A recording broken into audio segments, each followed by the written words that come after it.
له مالان میډیا څخه وروستیو سپورټي خبرونو ته ښه راغلاست.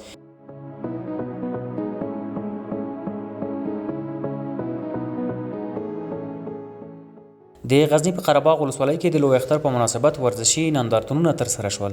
د غزنی ولایتي ورزشي ادارې د دغه ولایت په قره باغ ولسوالۍ کې د بیلابیلو ورزشونو په زړه پورې نندارې پیل کړې. په دغه ورزشي پروګرام کې چې د لوی اختر په مناسبت په لار اچول شوی و، 22 تنو ورزشکارانو برخه اخیستې وه او د یوې ورځې لپاره یې په زړه پورې سپورټي نندارې ترسره کړې. په دغه ورزشي پروګرام کې د ځوانانو ترڅنګ د ورزش مسؤلینو او ګڼ شمېر نندارچیانو برخه اخیستې وه او د ورزشکارانو ستاینه یې وکړه.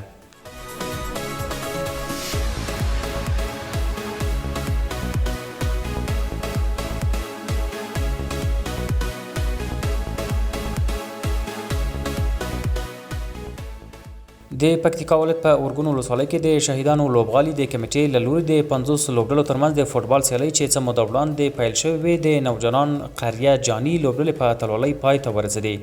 د سیالیو پایلوبې ته نوجوانان قریه جاني او 11 استوري خانه‌دار لوبډلو لار موندلې وه چې په پایله کې نوجوانان قریه جاني لوبډلې خپل سیال لوبډلې ته په پنالټۍ کې د 2-0 ګولونو په توپیر ماته ورکړه او اتلولي یې خپله کړه. په پای کې مقام ګټونکو لوبډلې ته 1,50,000 نقدي ډالۍ او دوهم مقام ګټونکي ته 50,000 د نقدي ډالۍ په توګه ورکړل شوې. د سیالیو موخه د لوبغاړو ترمنځ یووالی او همغږي رامنځته کول وو.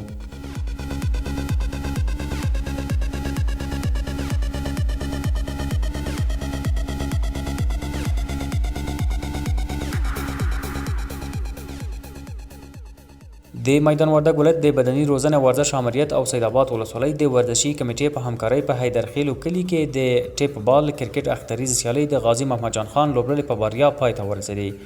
د دغه سیالیو پایلوبې ته غازی محمد جان خان او پتنګ لوبډلو لار موندلې وه. لومړی توپوهنه غازی محمد جان خان لوبډلې وکړه او په ټاکلو 6 اورونو کې 2 منډې هدف کېښود. بل لوري ته پتنګ لوبډلې په ټاکلو 6 اورونو کې 8 منډې جوړې کړې او سیالې لوبډلې ته په 12 منډو ماته ومنله. د دغه سیالیو لومړی مقام ګټونکو بایسکل، دویم او دریم مقام لوبډلو ته کپونه او ستاینلیکونه ورکړل شول. د یادونې وړ ده چې یاد سیالۍ د اختر په 2 اپریل او نن پای ته ورسېدې او موخه یې د ولایت په کچه ورزش ته وده ورکول وو.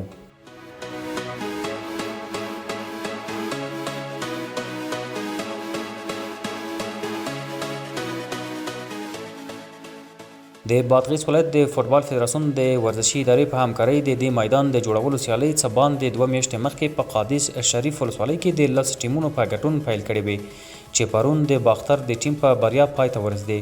په دې سیالیو کې د وحدت آریانا، اتحاد موفق، ستارې مخیار، باختر طلوع بازار، سوار کاریز، حنزله شوراب او اتفاق تاکک د فوټبال ټیمونو برخه اخیستې وه. د دغه سیالیو په وروستیو کې د باختر ټیم لومړی، اتحاد دویم او د اخوت ټیم دریم مقام خپل کړ.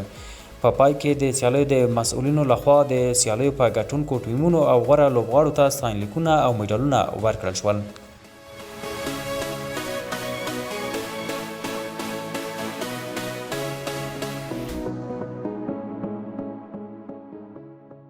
د میریجنګ آسیا جام سیالیو لپاره د افغان لوبغاړو ټاکل شوې لوبډله سریلانکا ته رسېدلې او کولمبو ښار کې په تمریناتو بوخته ده. د میریجنګ آسیا جام سیالۍ د جولای میاشتې په 14 نیټه د افغانستان، هند، پاکستان، سریلانکا او ځینو نورو آسیایي هیوادونو په ګډون د سریلانکا په کوربتوب پیلېږي چې د همدې میاشتې تر 22 نیټې پورې به دوام وکړي.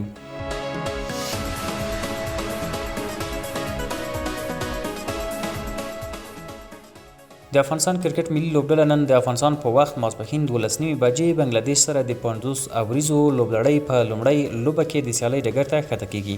افغان لوبډلمشر حشمت شهیدي وایي ملي لوبډله خپل لازم چمتووالی لري او په لوړ مورال سره به د سیالۍ ډګر ته ولاړ شي.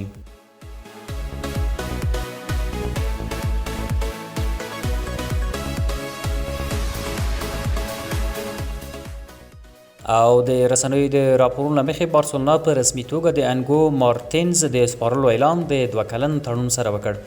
32 کلن هسپانوي چې د مخه یې په اتلتیک بیلبایو کې د مرکزي مدافع په توګه لوبېدلی و، مارتینز سوسیډاډ کارمۍ برخه ده او په دې ټیم کې په پاتې کېدو سره هغه وکولی شو په لالیګا کې د ځان لپاره نوم ثبت کړي. هسپانوي مدافع په لالیګا کې 350 لوبې ترسره کړې او 22 ګولونه او 9 مرستې یې ثبت کړې دي. د لوبغاړي د هسپانیا د ملي ټیم لپاره 10 لوبې وکړې. دا لوبډله اوس له ګڼو مالي ستونزو سره لاس او ګریوان ده او له همدې امله نه دی توانېدلی چې د لیونل میسي، جوشوا کمیش او مارسیلو بروزویچ په څیر ستوري راجلب کړي. البته رسنیو د بارسا لخوا د ویټور روک په نوم د برازیلي لوبغاړي د ګمارلو خبر ورکړی او ادعا یې کړې چې دغه لوبغاړی به د 2024 کال په ژمي کې د یادې لوبډلې ته ورګډ شي.